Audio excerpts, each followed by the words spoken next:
अस्सलाम वालेकुम नाजरीन प्रोग्राम एक दिन निशात के साथ आपका मेज़बान मलक अब्दुल रशीद एक बार फिर हाजिर खिदमत हैं। और आज के प्रोग्राम के हमारे मेहमान हैं, मोटिवेशनल स्पीकर हैं तनवीर अब्बासी साहब।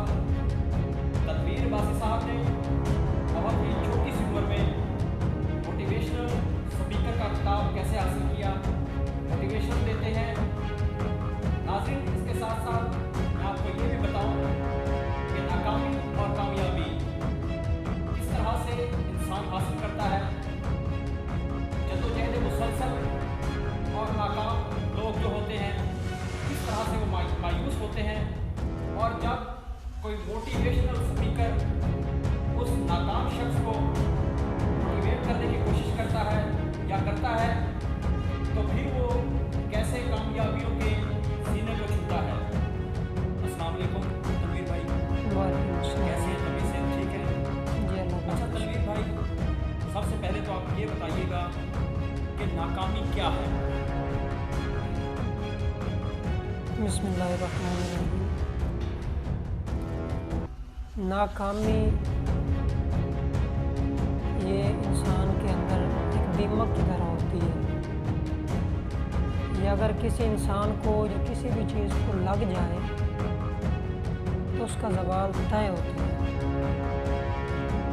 तो हम इसकी आगे जो है वो इसको समझने से पहले, आगे बढ़ने से पहले हमें इसके लफ्ज़ी मानी का पता होना चाहिए कि नाकामी असल है क्या। नाकामी दर हकीकत एक चीज़ का नाम है। अगर जो इंसान दुनिया में नाकाम है, लाजमी तौर पर हो सकता है वो आखिरत में भी नाकाम हो। लेकिन उससे पहले मैं छोटी सी अर्ज़ करना चाहता हूँ। ये एक पेंसिल है, इसको अगर हम दो हिस्सों में डिवाइड कर दें तो इसके एक हिस्से को हम दुनियावी नाकामी कह दें और दूसरे हिस्से को हम उखरवी नाकामी कह दें। तो जिस तरह भाई का जो मौजू है, तो सबसे पहले तो मैं इनका जो है वो शुक्रिया अदा करना चाहता हूँ। इनका इंतहाई मैं शुक्रगुज़ार हूँ कि इन्होंने अपने कीमती वक्त में से मुझे टाइम दिया। तो सर, हम इस दुनियावी जो है वो नाकामी के लिहाज से हम ये गुफ्तगू कर रहे हैं। नाकामी के लफ्ज़ी मानी होते हैं किसी भी बुलंदी वाली चीज़ से गहराई वाली या किसी भी कमी की तरफ जो झुकाव होता है उसको हम नाकामी कहते हैं। नाकामी के दूसरे मीनिंग जो लिए जाते हैं वो हैं कि इसका मतलब होता है खदशा, वसवसा। एक जो है वो अपनी तरफ से एक जो अंदर इंसान पैदा कर लेता है कि शायद मुझे नुकसान हो। तो हम अगर इसकी थोड़ी सी पीछे इसकी तारीख़ अगर पढ़ लें तो अल्लाह पाक ने कुरान पाक के अंदर भी इरशाद फरमा रखा है कई जगहों पर, जिसका मफ़हूम ये है कि अल्लाह पाक ने इंसान को फितरी तौर पर नाकाम पैदा नहीं किया, इंसान को कामयाब पैदा किया है। ये तो उसके बाद डिपेंड करता है उसकी सोसाइटी पर, उसके मुआशरे पर, उसके घरेलू जो है वो माहौल पर। इन सब चीज़ों पे डिपेंड करता है कि वो उसकी तरबियत जो है वो किस तरह से करते हैं। अब जो लोग सोच लेते हैं कि जी नाकामी जो है वो ये पता नहीं हमारे साथ लग गई है, जुड़ गई है, या अल्लाह पाक ने हमें नाकाम ही पैदा किया है, तो सर सबसे पहले तो हमें पता ये होना चाहिए कि नाकामी आपका मुकद्दर नहीं है, ये एक खदशा है, ये एक वसवसा है। अब फ़र्ज़ कर लेते हैं कि पाकिस्तान के तकरीबन जो वो 67 जगहों पर मुख्तलिफ़ अज़ला के अंदर, यानी कि पाकिस्तान की आबादी का, उसके एरिए का तकरीबन 67% जो वो सैलाब की ज़द में है।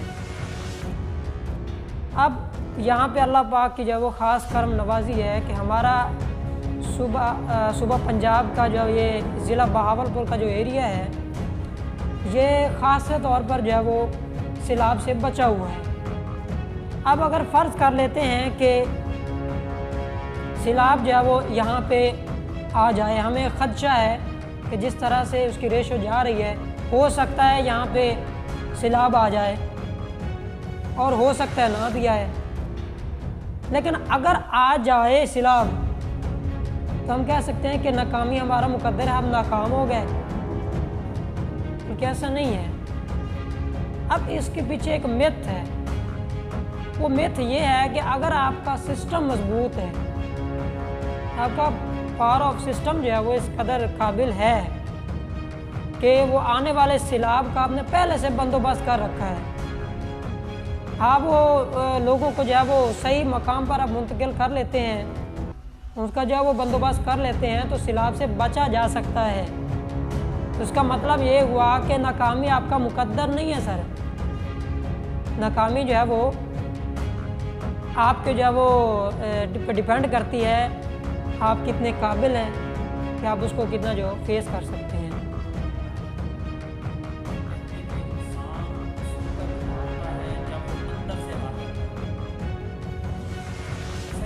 जी अच्छा तनवीर साहब, हमारे माशरे में नाकामी की असल वजह क्या है?